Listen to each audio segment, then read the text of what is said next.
المهتدين إن الله وملائكته يصلون على النبي يا أيها الذين آمنوا صلوا عليه وسلموا تسليما اللهم صل على سيدنا محمد وعلى آل سيدنا محمد وبارك وسلم. عزیز بھائیو دوستو بزرگو، ہمارا جمع ہونا اللہ کے گھر کی نسبت کی وجہ سے ہے۔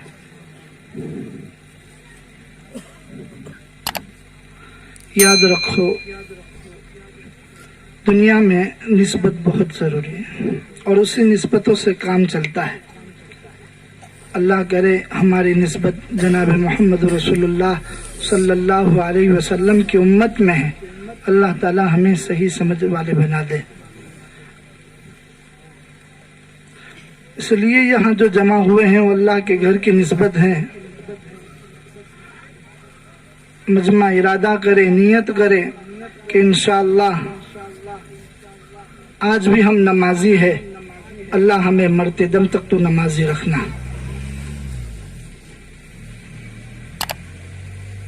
اس لیے کہ مسلمان کی پہچان ہی اللہ کے گھر سے ہوتی ہے۔ رسول اللہ صلی اللہ علیہ وسلم نے فرمایا، تم جس کو دیکھو کہ وہ مسجد میں آنا جانا ہوتا ہے تو اس کے ایمان کی گواہی دو کہ وہ مسلمان ہے۔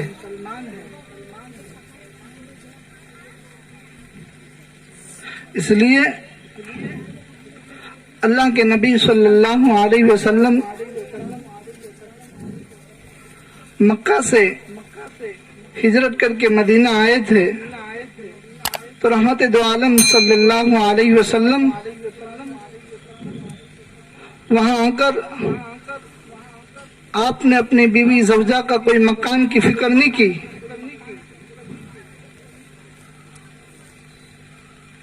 آپ نے وہاں دوسری کوئی فکر نہیں کی۔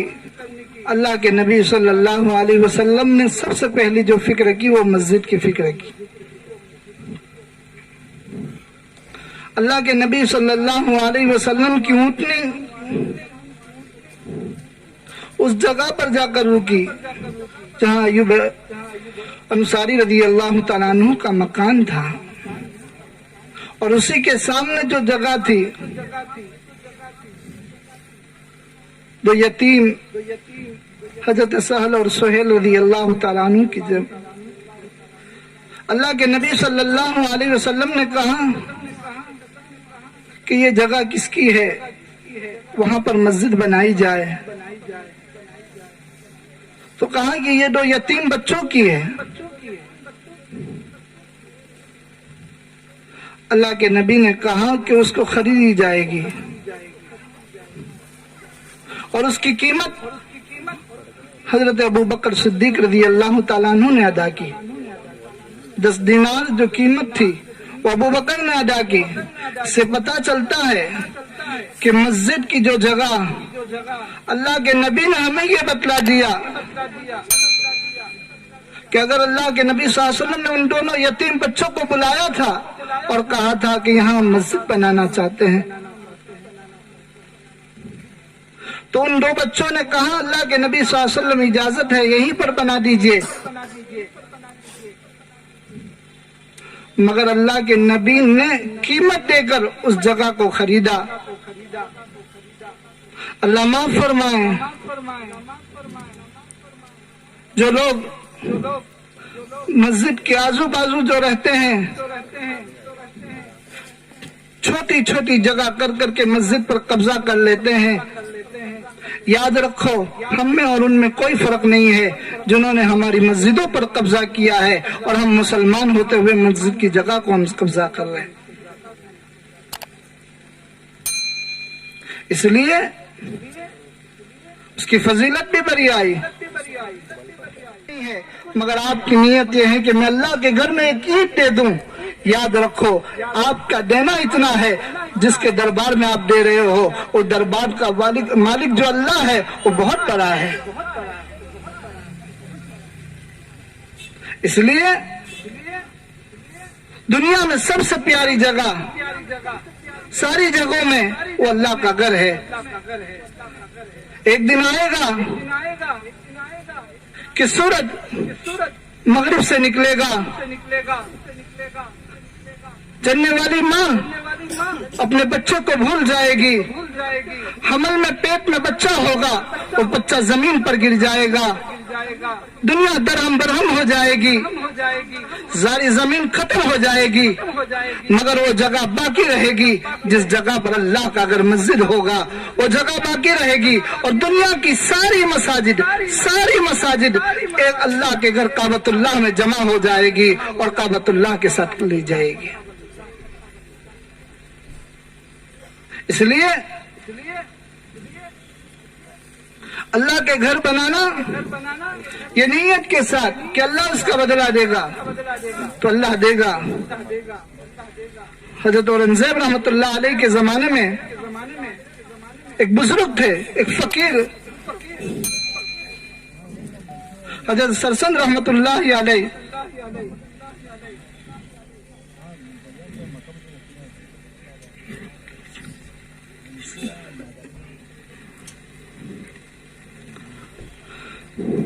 तो औरंगजेब रहमतुल्लाह अलैह की शहजादी एक जंगल से गुजर हुआ तो एक मस्त कलंदर बुजुर्ग मिट्टी का घर बना रहे हैं। तो ज़ैबुन निसा ने पूछा, नीचे कोई क्या कर रहे हो? कहा मैं जन्नत का घर बना रहा हूँ। कहा उसको बेचोगे? कहा बेचूंगा। उसकी कीमत क्या है? कहा 1 सल्फा। तो उसके पास जो सवार थे उसे दौड़ा, जाओ लेकर आओ दरबार से। और दरबार से लेकर आने के बाद उसे दे दिया, कहा ये घर मुझे दे दो। कहा लाओ, सल्फा ले लिया और उसे दे दिया और उसके आजू बाजू लिख दिया कि ये मकान ज़ैबुन निसा का है, जो मैंने जन्नत के बदले में उसको खरीद लिया कि ये जन्नत का घर ज़ैबुन निसा का हो गया।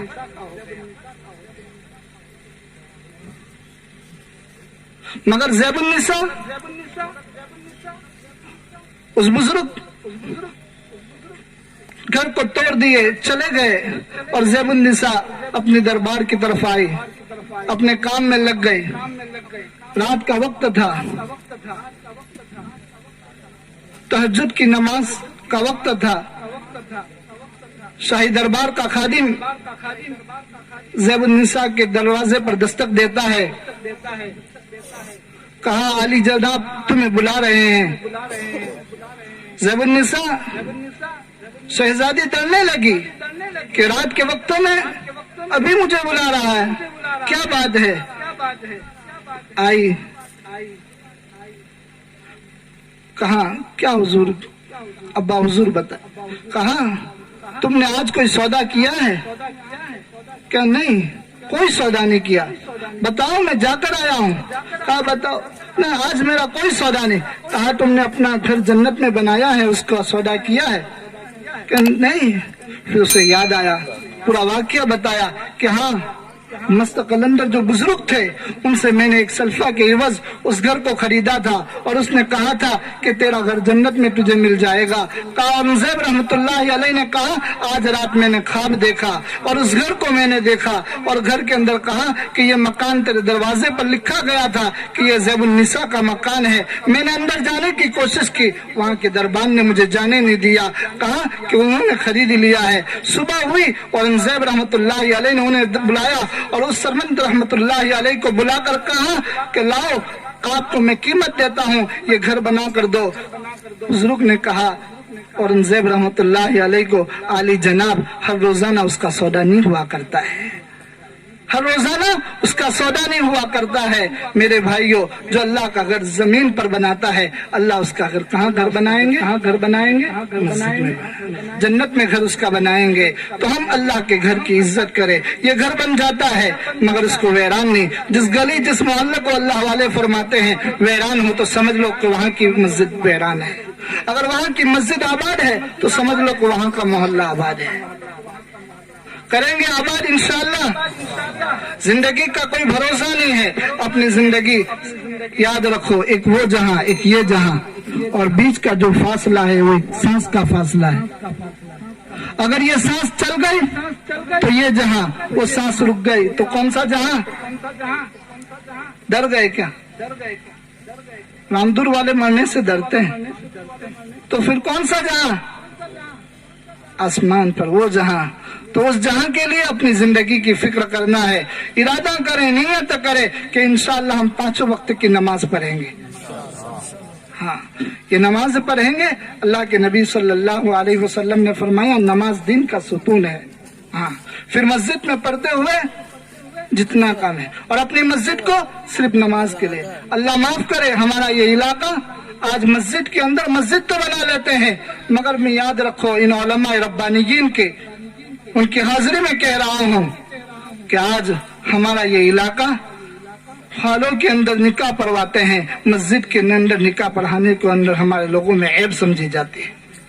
याद रखो, तुम मस्जिद के अंदर इस सुन्नत को जिंदा करो। याद रखो, तुम्हारी आने वाली बहू और तुम्हारा आने वाला बच्चा, अल्लाह उनके दिलों में कैसी मोहब्बत देगा, क्योंकि ये फरिश्तों वाला माहौल है, ये वो माहौल मिलता है। और अपनी मस्जिद को नमाज तो पढ़ना है, मगर मस्जिद के अंदर मंगनी के फैसले करो, मस्जिद के अंदर मोहल्ले के जितने हैं सारे फैसले करो। ये मस्जिद 24 घंटे में 5 वक्त खुलती है, फिर ताला लग जाता है, कोई मसला नहीं। याद रखो, अल्लाह के नबी सल्लल्लाहु अलैहि वसल्लम मस्जिद नबी के अंदर सहाबा के वही फैसले करते थे, और अल्लाह के नबी मस्जिद से वही जमातें रवाना करते थे, और वही जमातें रवाना करके जो आने वाले जो कारगुजारियां थी वो अल्लाह के नबी मस्जिद में सुनते थे। आज हमारी मस्जिदें सिर्फ नमाजों के लिए हो गई है, इसलिए अपनी मस्जिदों के अंदर सारे मसाइल। और दूसरा याद रखो, एक बुजुर्ग मस्जिद में गए, कोई नमाज के लिए नहीं आया, अजान हो चुकी है, कोई नमाज के लिए नहीं आया, तो बुजुर्ग ने कहा वापस अजान दो। दूसरी मर्तबा अजान दी गई। जब दूसरी मर्तबा अजान दी तो मोहल्ले वाले जितने थे सारे दौड़ते हुए आ गए, क्या हुआ क्या हुआ, क्यों अजान दी? उस मुअज्जिन से लड़ने लगे, जगाने लगे, तुमने दोबारा क्यों अजान दी? पता चलता है नमाज के लिए कोई नहीं आता, मुअज्जिन और इमाम के लिए झगड़ा करने के लिए पूरा मोहल्ला आता है। याद रखो, इन इमामों की, इन मुअज्जिनों की, इन उलमा रब्बानीयीन की कदर करो। आने वाले हालात हमें बता रहे हैं, आने वाले हालात बता रहे हैं। इन उलमा का उठ जाना हमें ये बता रहा है कि क़यामत की निशानियां शुरू हो चुकी है। इन्हीं के पास आओ, इन्हीं से अपने मसले हल कराओ, इन्हीं के पास। अल्लाह माफ करे, अल्लाह माफ करे। लॉकडाउन के अंदर लोगों ने तनख्वाह बंद कर दी, मगर मस्जिद और मदरसे के जिम्मेदारों ने भी अपने उलमा की तनख्वाह को बंद कर दिया।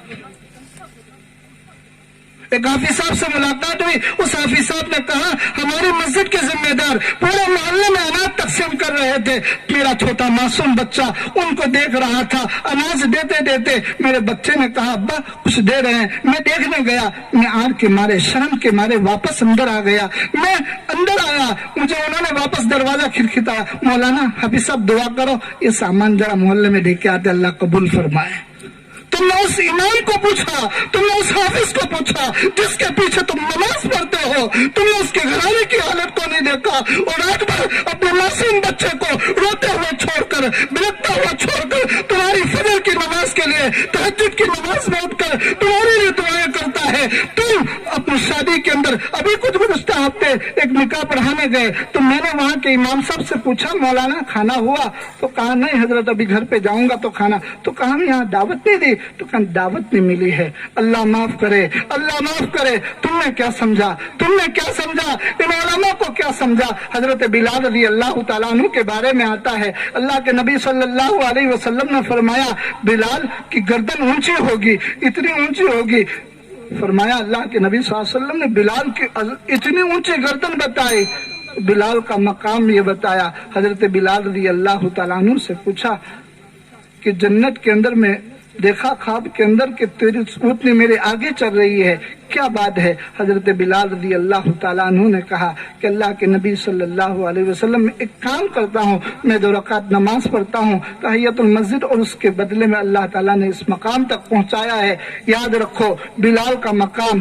फरमाया अल्लाह वाले फरमाते हैं कि इतनी ऊंची गर्दन बिलाल की होगी जिन्होंने 40 दिन तक صبح کی اذان بغیر ناگے ہوئے اللہ کو رضامندی کے لیے اذان دی ہوگی، اس کا مقام، اس کا اقتدا بلال کی اقتدا میں وہ جنت میں پہنچے گا۔ ایک مؤذن بلال کی اقتدا میں جنت میں پہنچے گا۔ یاد رکھو، روشنی تو ہے، تاریکی تو ہے، تاریکی سے اچھی روشنی ہے، اور یاد رکھو انسان تو ہے، انسان سے اچھے علماء بھی ہے، کیونکہ یہ انبیاء کے وارث ہے، اور انبیاء کے وارث نبی کے ساتھ ہوں گے اور نبی کے ساتھ ہوں گے۔ یاد رکھو، جنہوں نے علماء کو ستایا، جنہوں نے علماء کو تکلیف دی، ان کی اولاد برباد ہو جاتی ہے، ان کی نسلیں برباد ہو جاتی ہے۔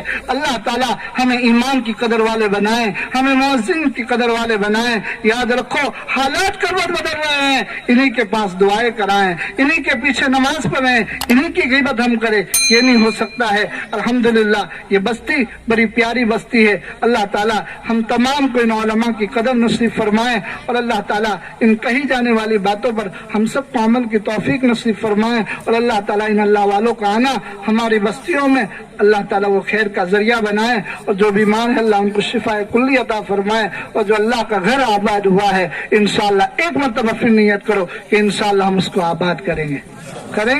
وآخر دعوانا الحمدللہ۔